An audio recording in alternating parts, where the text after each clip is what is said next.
Hello, and welcome to our discussion of tax policy in the real world, in conversation with three former Chancellors of the Exchequer. I'm Bronwyn Maddox, the Director of the Institute. We're going to talk about their experiences of setting taxes, the problems they faced, and how they made progress. This is an area the IFG has done a lot of work on. Taxing Times, the need to reform the UK tax system, we put out in July 2018. It was a long time ago now, and that was arguing that there was a strong case, regardless of political objectives, for reforming the UK's untidy tax system. And then we put out a report in April last year on overcoming the barriers to tax reform, talking about the obstacles to why to chancellors in trying to do what they wanted, including the many vocal losers from any of those changes. So we're delighted to be bringing these people together, delighted to be doing this in partnership with Deloitte. Our panel is Norman Lamont, who was Chancellor from 1990 to 1993 in John Major's government, including before and after the Conservatives' unexpected election win in 1992, and he had to contend with the recession of the early 1990s. We have as well Alistair Darling, who was Chancellor from 2007 to 2010 in Gordon Brown's government, and of course that dominated by the financial crisis. And we've also have with us George Osborne, his successor, from 2010 to 2016, dealing with the aftermath of the crisis, first with the coalition government, and then after 2015 with the Conservative majority government. Before we plunge in, a few housekeeping questions. Please do send in your questions. We have a lot of people watching. I think there's going to be a lot of questions, so do start sending them now. You can put them into the Q&A panel on the right of your screen. Please do add your name and where you're speaking from. It really is good to know. We're going to be live tweeting from IFG events using the hashtag IFG Chancellor. Please follow and tweet along. We'll have a video and sound recording of this up on our website within 24 hours. And with that, let me just hand over briefly to Matt Ellis, Managing Partner for Tax and Legal at Deloitte UK, who's going to say a few remarks about this event as well. Matt, hi. Thank you, Bronwyn. We're delighted to be able to co-host this event today. Deloitte is best known, I guess, to many of you as a tax advisory firm. We advise business and individuals on all types of taxation in every geography that our clients choose to operate in. But we are also massively invested in understanding and contributing to the development of tax policy. In particular, this past year, the experience of COVID-19 has brought a rapid change in the structure of domestic and global, the global economy and the balance between tax and spend. Greater attention is being now given not just to the huge increases in public spending, but the way the future of work is changing and the shifting locus of the global economy, as well as big commitments that are being made to achieve net zero. And now more than ever, creative policy making will be required to accommodate these trends whilst delivering the greater tax receipts needed.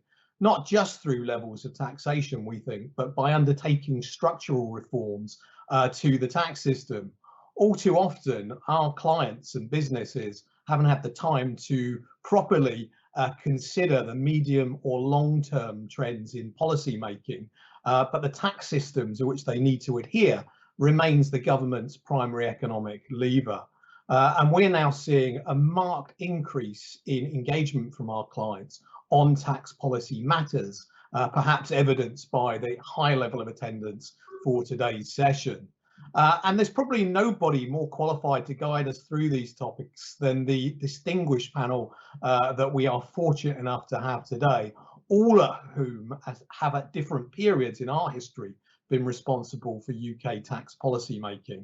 And so we're looking forward to hearing some fantastic reflections on their experiences today. And I'll hand back to you, Bronwyn, to start the session. Thanks very much indeed. George Osborne, perhaps we can start with you. And you spent 6 years as Chancellor. You took over in the aftermath of the financial crisis. How did you go about it? Well, first of all, Bronwyn, thanks for having me with my former colleagues and friends, Alistair and Norman. Thanks to Deloitte as well. Well, I mean, the first thing about tax is it's there to raise revenue. And I had to raise revenue, as indeed did Norman, back in the early 90s, because we were in the aftermath of the crisis, different from being in the middle of the crisis, as Alistair was and Rishi Sunak is today. So the first thing is you have to raise revenue, and that is hard to do because people don't like paying tax. I increased VAT because it was in my view anyway, the simplest and most efficient way to raise a large sum of money. Second, I use tax to kind of drive an approach to economic reform and to essentially try and stimulate economic growth, most notably in corporation tax, where I made a number of simplifications, reduced the rate. I think I there had the advantage of having had 5 years as a shadow chancellor to think about it all. Most chancellors, including the two on this panel, were thrust into the job in the middle of the government, whereas I had the luxury, if you like, of thinking about that in opposition. And then the third thing I use tax for is to achieve other government objectives, other social objectives. So a tax on sugar, a tax on plastic bags being two things I introduced to reduce plastic bag use and stop companies putting sugar in their fizzy drinks. And they were broader social objectives. And then so you're trying to achieve quite a few things with tax. I would just like end with this sort of cautionary note, which is we live in a very mature democracy. Tax has been around for a very, very long period of time, and the taxes, like income tax, have been around for a couple of 100 years. And I think, and I would say that maybe I shared some of this naivety as in opposition. You think you can just change this system and come up with a brilliant blueprint, but the truth is that there's a reason for the complexity. Often there are very entrenched pressure groups, understandably concerned citizens, and there's not much of a constituency for just simplification per se. And so I think sometimes there's a sort of disconnect between what the actual job of the chancellor is and what people think a chancellor can do with a blank sheet of paper, because none of us started with a blank sheet of paper, and none of us left a blank sheet of paper to our successors. So I think this is a great event because you're actually talking to people who've had to deal with the reality of making tax policy in a mature and complex modern democracy. Thank you. We have said it's in the real world. Let me just ask you quickly, was there a big difference between doing that within the coalition and when your government had a majority? Well, the biggest difference that I had, the biggest difference in a coalition, the argument happened inside the coalition, inside what we called the Quad at the time. In other words, if I could persuade the Liberal Democrats, Nick Clegg and Danny Alexander, my extremely capable Chief Secretary throughout almost all the time I was Chancellor, then we had the majority in the House of Commons. So it was not really a problem in that. The debate happened inside the government. And I never had the luxury of being a Chancellor with a big Conservative majority, but I did have a small Conservative majority in the last period I was Chancellor. And there the debate happened in Parliament, really, because the small majority drove the reality that, if just a few number of government MPs weren't happy, you couldn't get your budget through. I think that sort of central point, which is the political deliverability of what you want to do, is absolutely central. Without sort of, both Norman and I, there were things we did on VAT, where we both increased the rate of VAT, but when we tried to broaden the base of VAT, which, by the way, every single think tank will say that's a very sensible thing to do, and a bit of simplification and make this system, and I tried to do it on hot food so that pasties were taxed the same way as fish and chips. But sure enough, which everyone thought was sort of sensible in theory, get to it in practice in the House of Commons, and bang goes your majority. So the kind of Chancellors of the Exchequer in Britain are not technocrats like finance ministers in some other countries. We're very active political players, and of course members of the House of Commons ourselves, and the deliverability of tax change is absolutely central.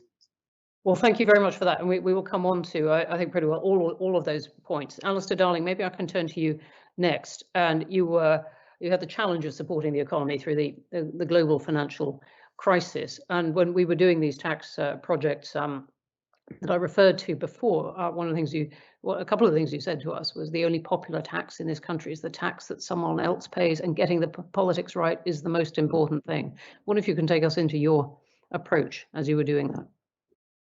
Well, since you mentioned it, just maybe briefly comment on the point I was making about the popular taxes being the one that someone else pays. I give you an example of that. I introduced in 2008 a temporary banker's bonus tax because at that time banks were still taking extraordinary sums by way of bonuses, and it seemed to me that those with the broadest shoulders should bear the greatest burden. It was a popular tax, unless you're a banker, of course, because it was being, it's someone else is paying it, and in the eyes, I suppose, of the public, people who ought to be paying more tax.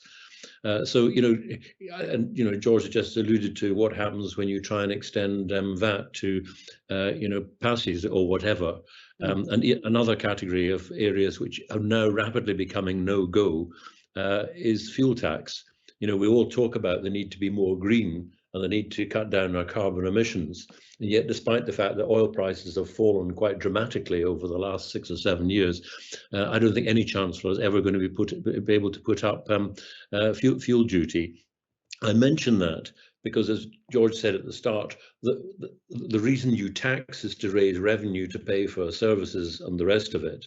And if your tax base narrows, as it has done, I mentioned fuel tax, inheritance tax is another area, which is very politically contentious, despite the fact that actually very few people actually pay it. So just, I just thought I'd just make those general points. In relation to your specific question, Bronwyn, my position as Chancellor for the majority of the time that I was in office was similar to Rishi Sunak today, and that is that I was trying to stop the economy from collapsing and stopping what was undoubtedly becoming a recession, becoming depression. And in doing that, I was doing what finance ministries were doing across much of many of the developed economies. So what I was doing was actually looking to put money into the economy rather than take it out. For example, I cut VAT on a temporary basis to bring forward spending. I increased the pension, I brought forward the child benefit, introduced measures like time to pay for tax and so on. So I wasn't looking to raise taxes, although clearly, I always made it clear that, that once we had got the economy going again, if you like, then a time would come, as is the case today, when taxes would have to rise in order to bring down the deficit. Clearly, the order of magnitude of sums is much, much greater today for very obvious and understandable reasons. But essentially, what I was doing was the opposite to finding myself in the situation that George and I think Norman did, of at times having to raise money. And I think the only other point that I would make is a general point which we'll maybe come back to, and that is you shouldn't forget that if you're looking to raise money, the two big sources of revenue are income tax and national insurance and VAT. There aren't actually a whole lot of other places that you can go to. You can fiddle around with the system, and you can do a bit of this and a bit of that, but it doesn't raise that much. And the other thing, which I think both George and Norman would go along with, when people think about the complexity of our tax system, and they think about all the things that we might do, the vast majority of the complexity comes from anti-avoidance measures. Because every time you do something, some clever person comes up with a way of avoiding paying it. Therefore, the HMRC comes up with a way to stop them doing that. And that's why, if you look at the tax code and you look at the revenue, a bit like the benefit system, why is it complicated? Well, because a series of fixes are put in just about every year to try and stop leakage. So, it's a complex business, and I'm not asking you to feel sorry for us. It's just a fact. And a fact that you have to deal with it. And as finally, as everybody would agree, even when you come up with a great idea, if you've got one loser, you will hear from that loser night and day. You will not hear from anyone who gains from it. Thank you very much indeed for that, and indeed for your comments to our work. Well, Norman Lamont, I'd love your views on that, but also you take us back to the years when you were setting budgets, and in particular to 1992 and 1993, and the budget you had after the 92 election, the 93 budget, when you raised, I think it still stands out as the largest net tax increase as a share of GDP that any budget, it was at least then since 1979, now rivaled by Rishi Sunak's. Perhaps you could just take us into how you went about that. Well, the situation in 1993 was really rather similar, but obviously not quite as bad. Well, not as bad as the situation that Rishi Sunak faces today. We had what at the time appeared to be a very large deficit. It was 7% of GDP. I think that was all of £50 billion, but it was alarming, and it was forecast that it might go higher. So the dilemma I had was exactly the same as Rishi Sunak. It was, how do I give confidence that we're going to get to grips with the deficit without at the same time choking off the recovery, which was just beginning. And so what I did was very similar to what Rishi Sunak has done. I announced tax increases for 3 and 4 years ahead. In fact, I did more than just announce them. I legislated for them, so that when poor Kenneth Clarke succeeded me as Chancellor, his freedom of action was actually rather restricted, because I'd already laid down in law what the tax increases were going to be. One of the things I did was, as you said, or was referred to earlier, was to impose tax on fuel and power, VAT on fuel and power. And just as Alistair and George had said, I considered various extensions to VAT. And the reason, among others, that I alighted on domestic fuel and power was that I favoured doing it on one tax at 15%, rather than extending it to children's clothing, food, newspapers. That would have been a wonderful row, wouldn't it? Newspapers. So, and I decided to do it in 2 stages, 7.5% and 15%. And guess what happened? The 15% was knocked out by the House of Commons after I'd left the scene, just illustrating what has been said earlier. So, all that was meant to be green taxes, and not trying to make a political point, but both the Labour and Liberal parties were committed to putting VAT on fuel and power, but when the moment came, they weren't to be seen. And so that was how that happened. As regards the sort of general point, how do I approach tax reform? I mean, George said he had the privileged luxury of being in opposition, having more time to think about it than those of us who were suddenly thrust into it. But actually, I had some time to think about it because I was in the Treasury under Nigel Lawson and worked with Nigel Lawson on tax reform. And the principles I tried to follow, may not look like it, but that I tried to follow, were very much the same as Nigel's, very much illustrated by the famous cliche from Colbert about getting the maximum out of the goose with the minimum amount of hissing. So, taxes need to be simple, need to be easy to collect, better to tax consumption rather than income, concentrate on marginal rates. If you get taxes down, phase out allowances as well. I mean, one of the things I did was to start the process of moving mortgage relief first from higher rate payers, then I got it down to 20%. And always look at the distributional consequences of what you're doing as well. But, I do agree with what Alistair said about other people's taxes being popular. As someone said, if democracy consists of robbing Peter to pay Paul, Paul will always vote for that.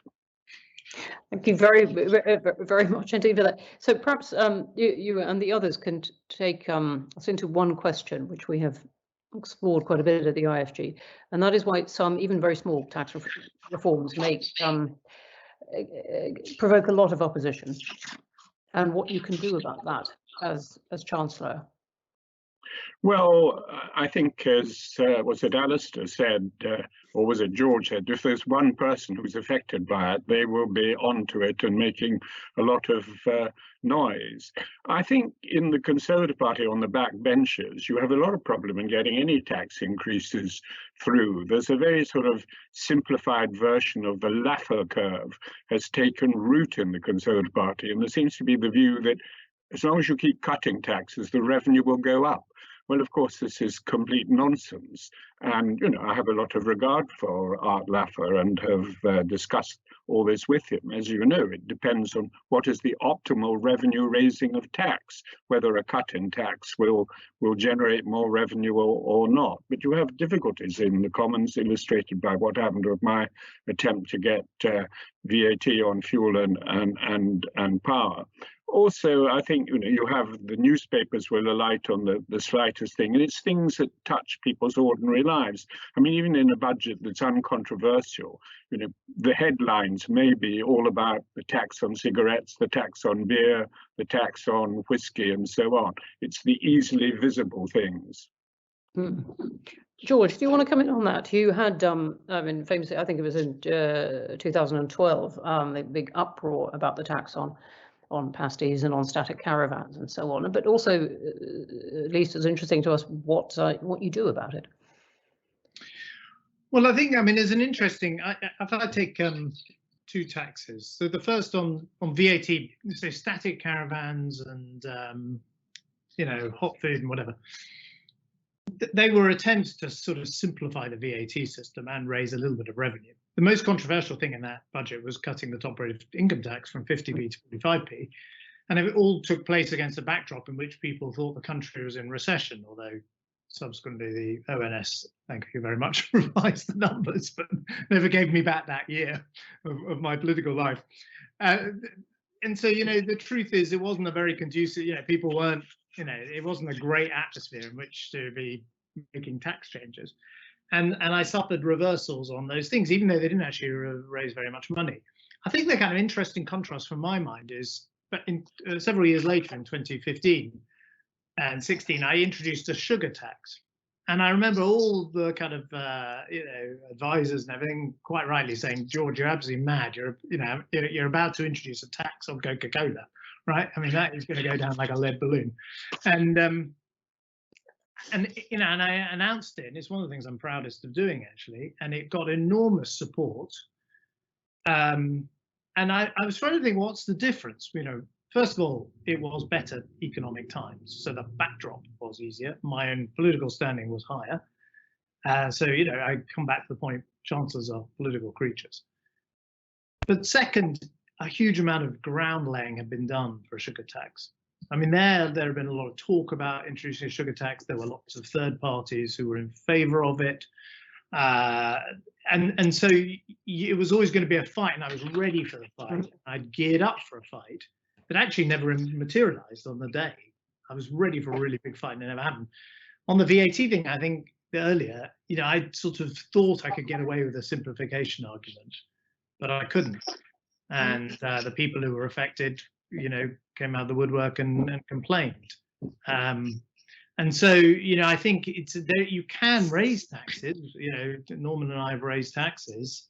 Rishi Sunak's just announced a massive tax raising budget, which has been very popular, apparently. You can raise taxes, but you need to explain why you're doing it. You either need to make the rationale around sound public finances, or in a particular space, explain why this policy change is necessary. So more preparation, more ground laying, better. And an explanation to people, the narrative, as people say, of why you're doing it, why this is going to make. Doesn't mean, by the way, they'll buy it, yeah. Right? You might try and explain why. I mean, fuel duty, both Alistair and I were in a similar situation where we just simply could not raise fuel duty. I mean, it's an interesting question on motoring taxes. Cars are becoming more electric, they're zero rated. You can't raise fuel duty, and indeed fuel will be phased out. And that's a mass, and then at the same time, people can say that the nurses should be paid more. Well, where are you going to get the money from? And replacing motoring taxes is going to be a huge challenge for a chancellor, either this one or the next one. And I would start making the argument now, explaining to people why it is that we're going to have to find a new source of revenue. And I think the longer, in that case, when you can see the problem coming at you, the longer the run-in, the runway to dealing with it, the better.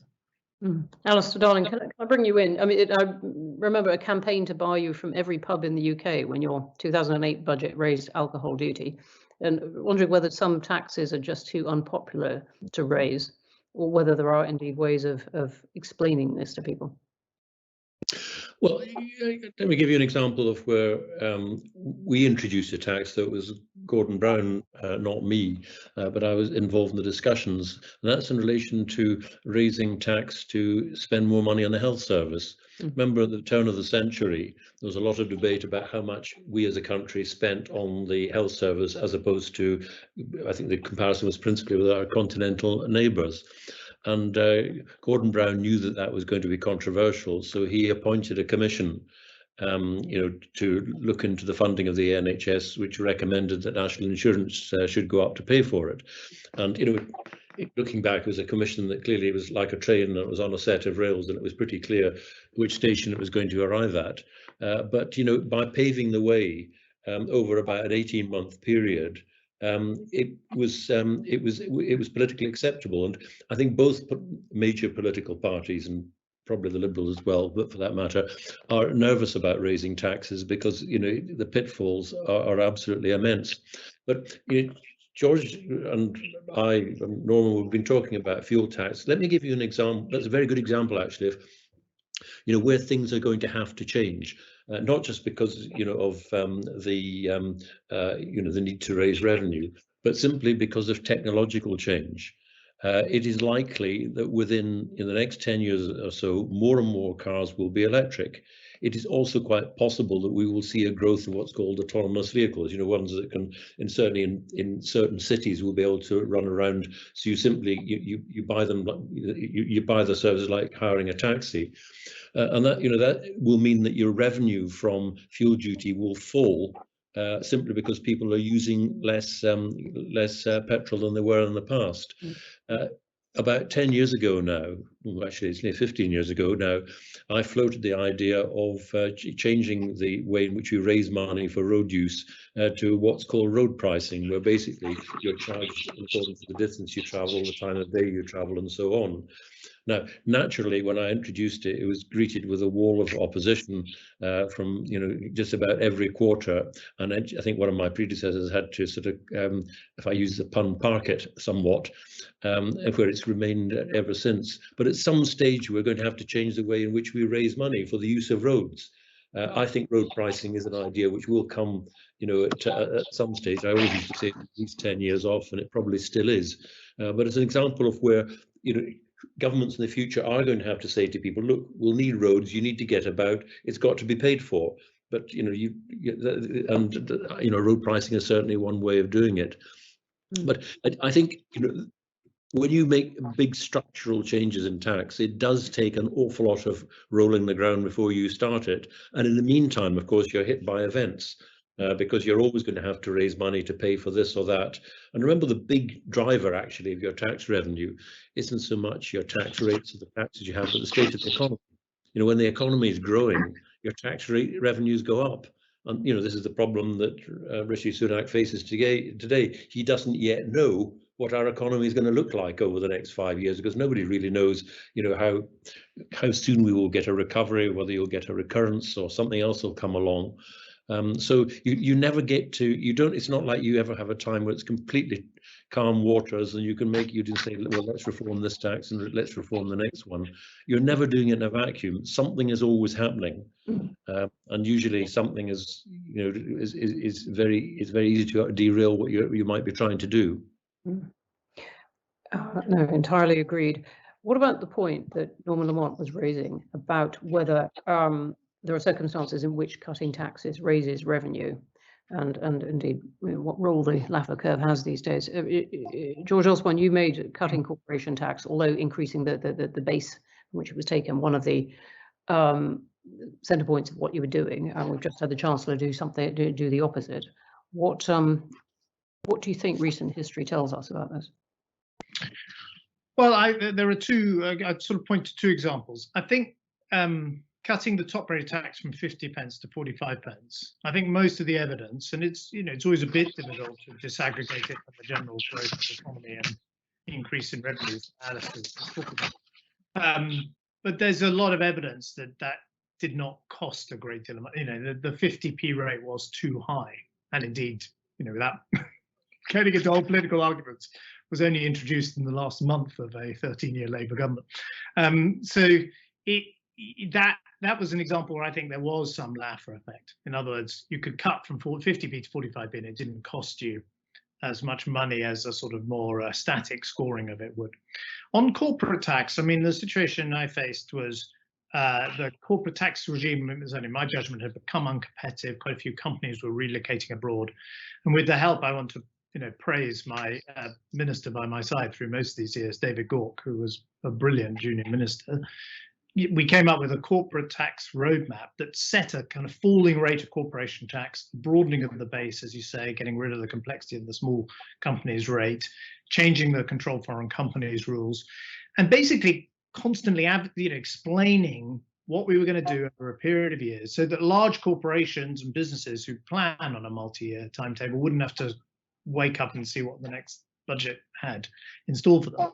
And I think that did have a big effect in both signaling to the world that Britain was pro-business and recovering from the financial crash, but also it did increase the revenues coming into the exchequer per percent of tax rate. So even if the overall amount of money raised was less, you were raising more per percentage of corporation tax you were levying. And the truth is, and again, this was a point Alistair made, for a chancellor, the corporation tax is not, you really want to go for the big revenue raising. It's your VATs, your national insurance, and your income tax. So look, we will, and I don't want to criticize Rishi Sunak because I think he's doing a pretty good job in difficult circumstances. But I would say the idea you can increase Britain's business tax by 25% and there will be no consequence, I think, and I don't think he would claim that either, is a mistake. The taxes have consequences. And we will, wait to see if this tax increase does indeed go ahead, what impact it will have. I'll just note that Tom Newton-Dunn is. I'm going to come to questions in a minute, but Tom Newton-Dunn has asked a question, which is in fact that of who's right, you or Rishi Sunak, and your answer is well. I mean, the one thing I don't want to do is I had actually a very good relationship with Alistair, even though I was his opposite. I was a shadow for years, and I used to turn to Norman for advice when I was chancellor, and I certainly don't want to rain on anyone's parade. He's doing a difficult job in number 11 at the moment. So I support Rishi Sunak and what he's trying to do. Ultimately, when I was faced with a similar choice of how to raise money, I preferred the VAT lever than the corporate tax lever because I wanted to send a signal that Britain was a pro-business place, and I think you've got to be careful as a country, what signals you're sending around the world to a world that certainly doesn't have much time to look into the UK tax code. And if your basic message, this was true, I feel a fear of the 50% tax rate on income tax. It's true of very high corporation tax rate if we ever end up there. You're just sending a message around the world that Britain's not a particularly enterprising or pro-business place at a very moment when you want to be encouraging that in a recovery. Thanks for that. Let me just take you all three of you before we go to questions into the present and the future. We have. As you've been describing, need to raise revenues. People want public services. This is even before coronavirus. They want public services probably improving, and the projections of money that were going to be needed to pay for that were steep even before coronavirus descended, and before potentially the demands of getting to net zero. How would you encourage any chancellor, this one and the future ones, to think about the amounts of money that need to be raised? Who'd like to start? Well, I'm happy to have a go at it. It's important to remember that you have taxes for a purpose. They're not some sort of abstract thing, and largely they are to pay for public services. And both George and Norman have emphasised the fact that politics matters here. I think we are at a stage in the political cycle where people's awareness of the fact that the resilience we have in public services is now getting dangerously low. And the health service over the last 12 months has performed, in a tremendous way. But we know that, there's not much resilience. Running an NHS on a just-in-time basis where you don't have anything to fall back on is fraught with difficulties. And whilst we're making strides with the vaccines, we're by no means out of the woods yet. We simply don't know what's going to happen. Equally, if you look at local authority funding, and take one example of what local authorities spend their money on, care homes. Well, we know what's happened over the last 12 months. Again, that we have a real resilience problem. And similarly with policing and, the whole question of education and catching up from the last 12 months, that will require not just human effort, obviously, but it will require to be backed by spending. So I think in the next few years, the idea that any chancellor could be looking at, well, what can I give away in taxes and so on. By the way, I thought the Laffer curve had been well and truly parked and consigned to where it belongs some years ago. But the government will have to raise money, not just to meet our day-to-day running costs, but also to begin the task. And let me say, this will take decades of, reducing the accumulated debt that we have. I mean, I'd regard that as being rather like the problem that faces post-war governments and so on. So, I think, I think we will have to raise money. Whether you're talking about the corporation tax there, my view of that is that internationally, people, companies will live with a tax rate. They just want to know what it is, and as long as it's broadly comparable, I think that's what matters. What matters more to companies investing in Britain is, as George said, but I think meaning something different, the signals it sends. And dare I mention it, I'm not altogether sure what's happening with Brexit at the moment is sending great signals to people who might want to come and do business here and who think, how do I trade with our large trading partner just across the channel? I'm also skeptical about this Freeport business. I seem to remember we had free ports until relatively recently when we were in the European Union, and what they tended to do was to take companies from roundabout and squash them into the free port to get advantage of all the tax benefits and so on.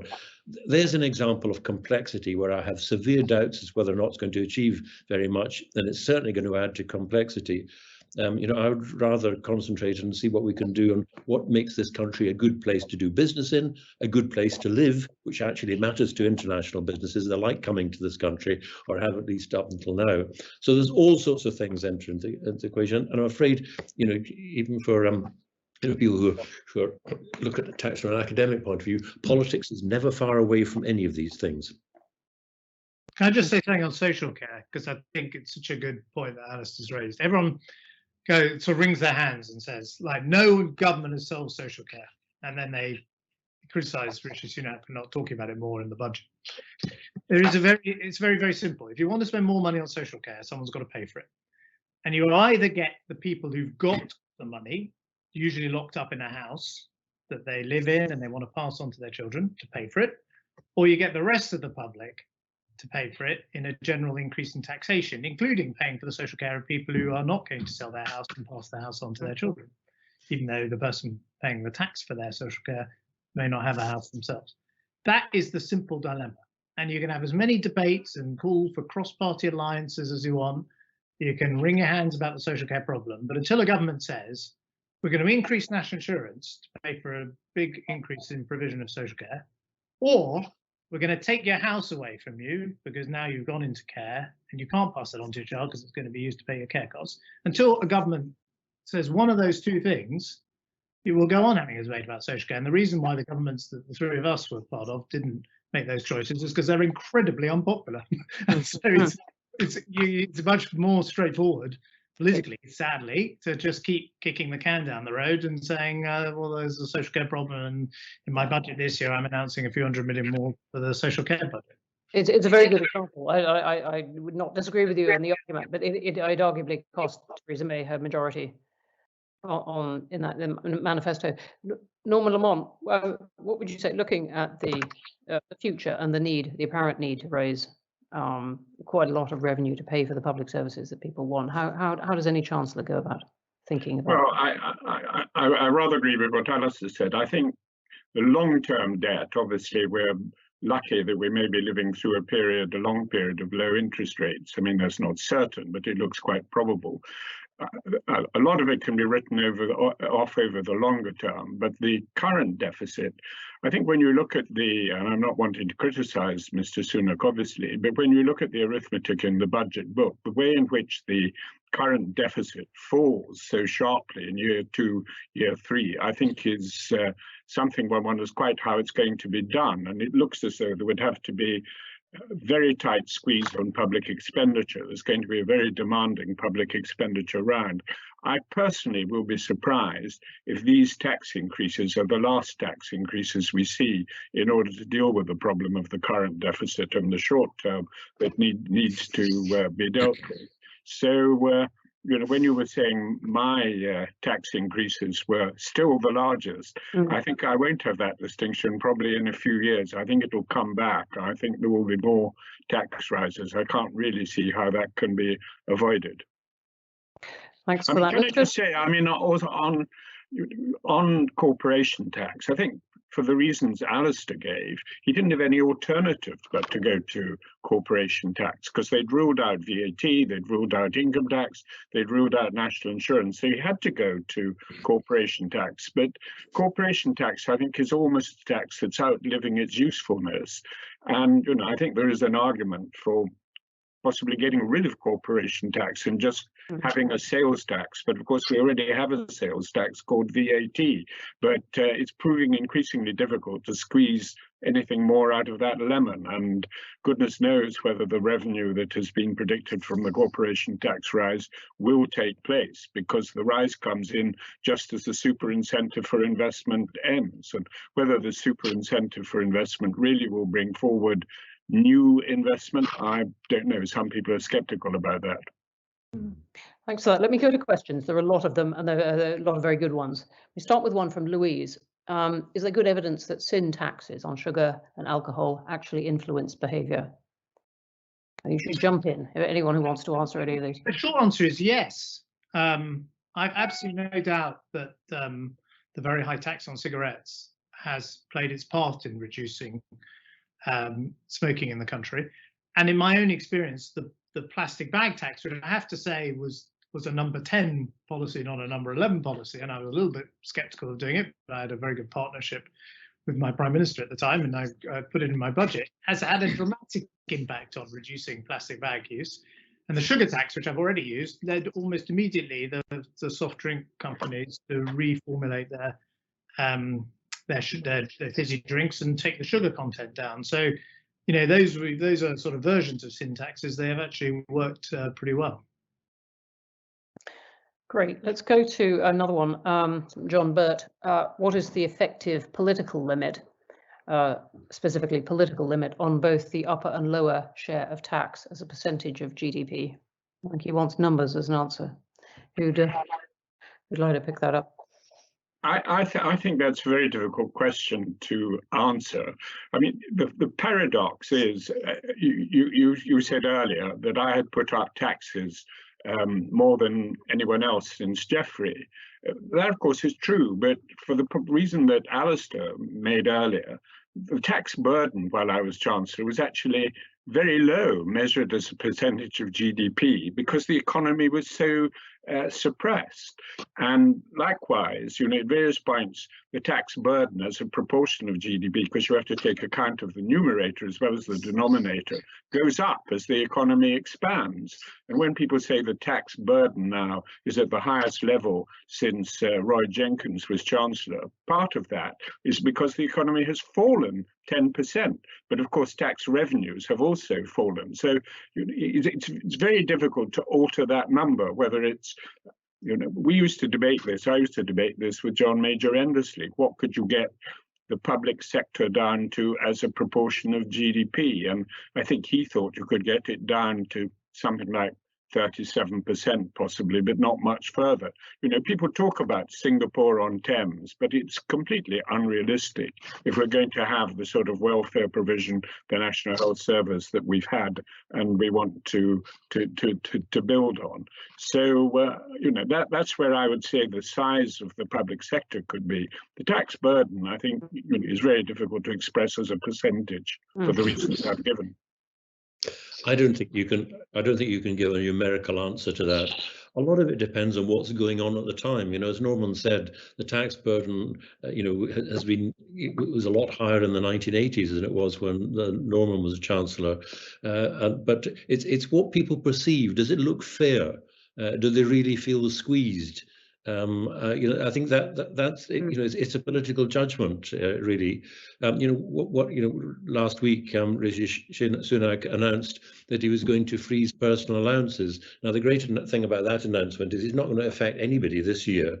But I wonder how people will feel, 3 or 4 years down the track, especially if the economy is turned down or people are losing their jobs and so on. That's sometimes a different way of looking at things. Equally, George mentioned the alcohol duty and so on. A lot of the alcohol duties have been increased by just about every chancellor. You mentioned that I was banned from visiting pubs, which is hardly an imposition since I didn't go into them anyway. Certainly not when I was a chancellor. But the supermarkets have actually absorbed a lot of that because they discount it. And I think, well, Norman and I are old enough to remember when you could buy a bottle of wine for £1. Well, actually, that's pretty cheap and pretty rubbish wine. You can buy the similar sort of thing for £5 now, and that's 50 years later. So the prices have been absorbed by mostly the supermarkets and those things. It really depends on what people think is fair and what view they have as to what the government happens to be doing at the time, why it happened, and so on. I mean, I remember there used to be a lot of debate in the 80s about what was the correct, amount of tax to take out of the economy, how much should debt be, and so on. And looked at today, it all looks terribly academic. Can I just make one point? I mean, one of the things I think confuses the argument, which is put forward particularly by the conservative press, dare I say, shouldn't be abusing such phrases, but is when they talk about the smaller state. Well, you can't express that just by the amount of tax that is raised.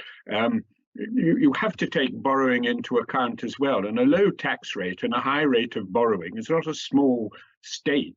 It is it's a state living on borrowed time or a state living on fraudulent prospectus. Right, we've got a cluster on council tax, and whether any of you from Jill, whether any of you thought of reforming it, and a cluster that goes with that on land value tax, and whether any of you consider that. Maybe I could answer that, because I got the easiest and briefest answer, because I introduced the council tax, so I wasn't thinking of reforming it. But actually, that was a massive thing to have to do, and that was why I put VAT up in my very first budget, in order to pay partly to alleviate the pain of the tax then as it was being introduced, and to lessen the burden on local authorities and to alter the balance of expenditure between local authorities and central government. Maybe that was a bad mistake, because I remember Sam Britton commented at the time. He said, why don't you just abolish local authorities instead? But that was how the council tax came into being. I did have the other two of you, because the question in particular from Jill says, or we stuck with 1990 values in a profoundly regressive structure forever? No, well, that is the problem. I mean, the problem is from the very start, of course, the values were based on assessments, or not on rateable calculations, which is why the rating system had got out of kilter. But of course, exactly the same thing has happened to the council tax system. Its valuations have not been updated, and no government wants to do that, because they know they'll just be faced with massive adjustments, and particularly for a conservative government with property prices soaring in the south, the results would be disastrous. But that happened both under the rating system and it's happened under council tax. And at some point, it's got to end. At some point, this nettle has got to be grasped. I would say, just on council tax, I mean, I'd make 3 very brief points. So first of all, I did have a great reform, which my Prime Minister overruled me on, which was I was going to introduce 2 new higher bands of council tax, because you've got this strange situation where a £20 million mansion is paying the same council tax as a house that's worth, say, £1.5 million, which is still an expensive house, but nothing like a £20 million house.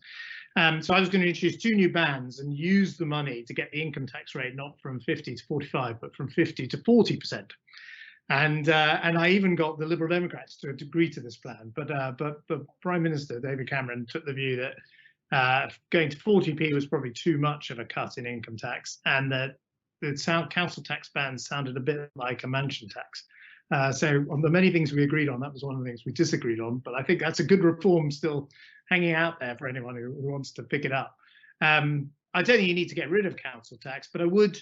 And I think anyway, the revaluation problem is partly dealt with by any changes to houses lead to a revaluation. So as people over time do repairs to their houses and renovations, that kind of sucks houses in.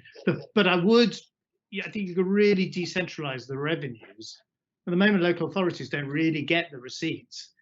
Whereas if you said to local authorities, or indeed mayoral authorities, which I'm very keen on, if you create economic activity in your area, if you give planning permission to more homes, so there's a real incentive on a planning authority to do that rather than just face the opposition.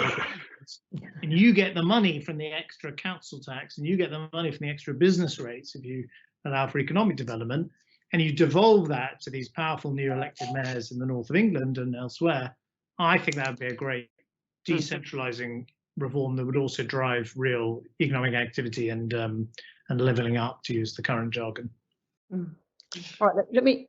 I want to get a few more in, if that's all right. One from Catherine Viner of The Guardian, saying yesterday was International Women's Day. Why haven't there been any female chancellors yet? And what do you think needs to be done to increase female representation? Well, we've had a First Lord of the Treasury who was a woman, and she never forgot she was the First Lord of the Treasury. We've had 2, actually. Well, we have a female shadow chancellor, but it requires a change of government to make the next and vital step. All right, thank you for that. Let's see, we have there's a lot. Let me take one from Faisal Islam from the BBC, and this is back on the question about not so much the decision to reverse the corporation tax cuts, but the abandonment by current number 11 of years of an argument that cutting the corporation tax actually raised revenue. I would say the one thing that is consistent about Conservative governments, I'll let Alice speak for Labour governments, is that everyone assumes that the kind of driving ideology in the Conservative Party is low tax. Whereas I would suggest that if you look at Geoffrey Howe and Norman Lamont and myself and Rishi Sunak, fiscal responsibility has been a very important force in Conservative thinking. And you've got a current Chancellor of the Exchequer whose big budget judgment was, I am going to attempt to start to balance the books after spending a huge amount of money, quite rightly, in this crisis. And that strand of Conservative thinking, which everyone thought had died in the last few years after my time, is actually coming back. Got a chance of doing it. How he goes about it is his choice, and it's the current. He has to deal with the world as it is today, and he makes his own decisions. So I'm not going to criticise them, and I made different sets of choices, but fundamentally, we're making the same judgment, which is you've got to repair the hole in the public finances. And I think that's an underestimated feature of this. And I also agree with what was said earlier. We haven't even got on to the public expenditure side of it, but we're already constraining public sector pay rises.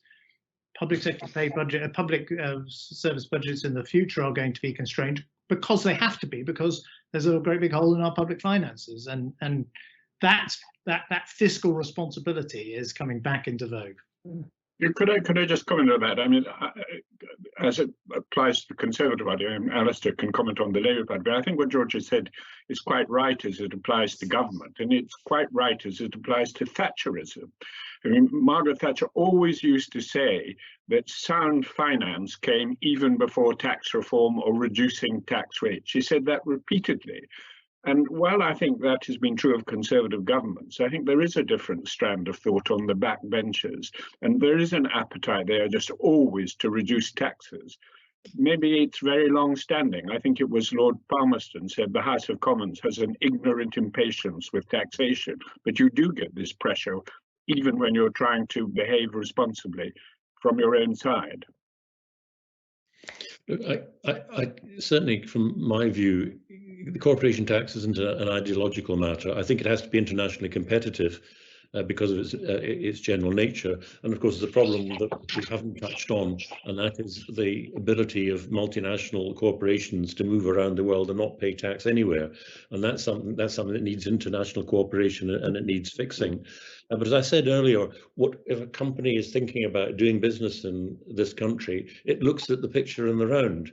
Is it a good place to do business? Is it easy to trade here? Is it easy to trade with other countries if you are based here, for example? And so, I think the corporation tax rate was heading to a level that was far too low. What I'm pretty sure about is that simply raising corporation tax, given that it doesn't actually bring in that much in the scheme of things, that isn't going to fix the problem. And councils will also tell you, if you're serious about having decent infrastructure in this country, someone's got to spend some money on it, and it's got to be raised from somewhere. And I think taking that broader look of things is absolutely essential. It remains to be seen what will happen. And who knows? I noticed that the present government has removed the Fixed Term Parliament Act. We can't assume that the next election is going to be in 4 years' time. They may have an election before then and say, well, let's look at everything again. We simply don't know. Which is, one advantage of announcing policies that may or may not take place in 3 or 4 years' time. By the way, I suspect the Chancellor, if he hadn't been constrained by the Tory manifesto, would have preferred to increase VAT. Mm-hmm. I'm sure. I think you do have a problem there because there's been a lot of talk about people left behind or areas that need to be levelled up. For people on low incomes, if you don't do other things, VAT can be regressive. I know it's not charged on things like food and children's clothes and so on. If you look at the things that have been promised that we're going to improve this country, they will involve some public expenditure. This whole idea of, which is a good thing, of levelling up areas outside the big English metropolitan areas, it will need spending on making sure people have got decent housing, not just roads and rail, but decent schools and so on. It's a 30-year project. So don't think for 1 minute that this is a sort of blip and then you can get back to, paring public spending back and trying to reduce taxes here, there and everywhere. If we want a decent country, we do need to make sure that it is properly looked after, properly funded. And that will get you the growth that ultimately determines really what your tax rates are. All right, let me squeeze in one, and if possible, two more. There's one from Jitesh Gadia asking what you thought the Office for Tax Simplification might manage to do, and in particular what you thought of its proposal to equalise capital gains tax and income tax. And there are a lot on what you think of capital gains tax. I mean, can I just say one of that? I mean, I was financial secretary when Nigel introduced the equalisation of capital gains tax and income tax. I have to say I was very much opposed to that. It wasn't really as symmetrical as he made it out to be, because of course there was indexation built into the system anyway, which I think was fair, but made it very, very complicated. But fundamentally, I think although there is room for distortion, there is room for avoidance, I think a capital gain involves risk. It involves often entrepreneurs, involves businesses. I think is not the same as income, and I don't buy into the argument that they are the same. And so I'm afraid I've always been opposed to the alignment. It was one of the things I wanted to do as Chancellor, but I was very conscious Nigel, to whom I owed such a huge amount and who I greatly admired, was sitting right behind me, and so I never did it. I mean, I should just say, first of all, capital gains like corporation tax, it's just very hard to levy in a world where capital is mobile. If you have core capital gains tax of 40%, you're just not going to raise the money. And I think the Treasury's internal estimate, certainly when I was there, was that around 28% was your revenue maximizing rate of capital gains tax. You might want it lower, and I both increased capital gains tax in 2010 and then reduced it in 2015. If you want to try and give an entrepreneurial push. I would say things like the Office of Tax Simplification, the OBR, publishing draft tax legislation in advance. These are the boring mechanics of transparency and predictability in the tax system, which chancellors can bring about, and speak to a world where, yes, okay, you have annual budgets and events happen, but nevertheless, certainly in the business world, people can plan against fairly predictable changes in tax going forward. I'd say, Bronwyn, I think the reform of capital gains tax is in the same bucket as the need to look at who's classified as employed and self-employed. The whole pattern of employment has changed over the last 10, 20 years. And what worries me is there's a lot of people who are maybe classified as self-employed, but not in the way that was intended when we looked at these things years ago, and who basically are in a situation where they are not contributing to the system. They've got very little resilience, if any, to fall back on when things get difficult. And I think that whole question of how we tax that group of people and how we ensure that they have got resilience when it comes not just to their lifetime, but at the end of life, their pension and so on, we need to look at that, and capital gains tax and the way in which that's levied, that needs to be part of that too. Thank you for that. And you've brought us to where we're going to have to stop, but there was a whole cluster of questions that would have followed immediately from that. And I'm really sorry to everyone whose questions I haven't been able to get in. They're great questions.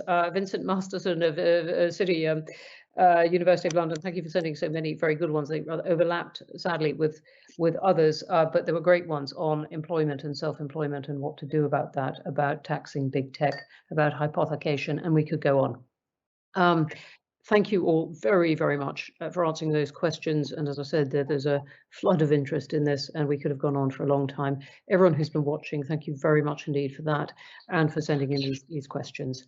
And I wish I had been able to get more of them in. And with that, thank you from all of us at the IFG. And now I'm going to hand back to Matt Ellis of Deloitte just to say a few closing things. Thank you, Bronwyn, and thank you, esteemed panel. I think as a spectator to that was just completely fascinating and a privilege to hear directly from people who have been in the room shaping so many of the budgets that we have advised on, listened to, and operated under for so many years. We look forward to tax day in a week or so's time and to see what new policy we might see in that. And thank you once again, everyone, for joining. Enjoy the rest of your day.